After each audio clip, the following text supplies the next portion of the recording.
पढ़ा लिखा बबुआ कलमिए में जानबा, पढ़ा लिखा बबुआ कलमिए में जानबा, पढ़ा लिखा बबुआ। नून रोटी खा के भले जिंदगी बितैहा, अपने न पढ़ल बाकी बच्चवा के पढ़ैहा।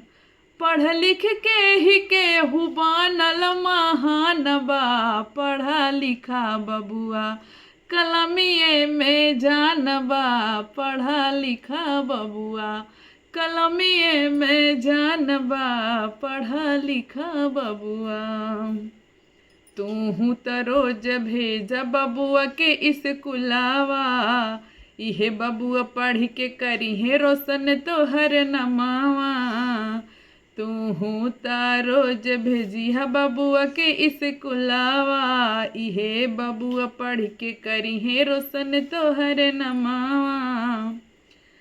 सबके जगैहा भैया घर घर बतैहा, अरे पढ़ल लिखल आदमी के अलग पहचान बा।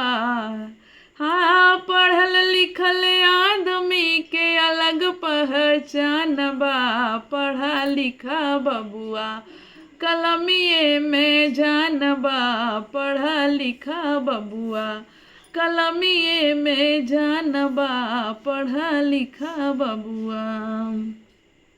पढ़ लिख के करिहा शिक्षित समाज हो, बाटे तोहरा पे बहुत देशवा के नाज हो। पढ़ लिख के करिहा बबुआ शिक्षित समाज हो, बाटे तोहरा पे बहुत देशवा के नाज हो। कहत बाटे भाई तोहरा मान लिहा बात के, पढ़ला से मुश्किल काम हो गईल आसान बा। पढ़ला से मुश्किल काम हो गईल आसान बा, पढ़ा लिखा बबुआ कलमिए में जानबा, पढ़ा लिखा बबुआ कलमिए में जानबा, पढ़ा लिखा बबुआ। नून रोटी खा के भले जिंदगी बितैहा, अपने न पढ़ल बाकी बच्चवा के पढ़ैहा।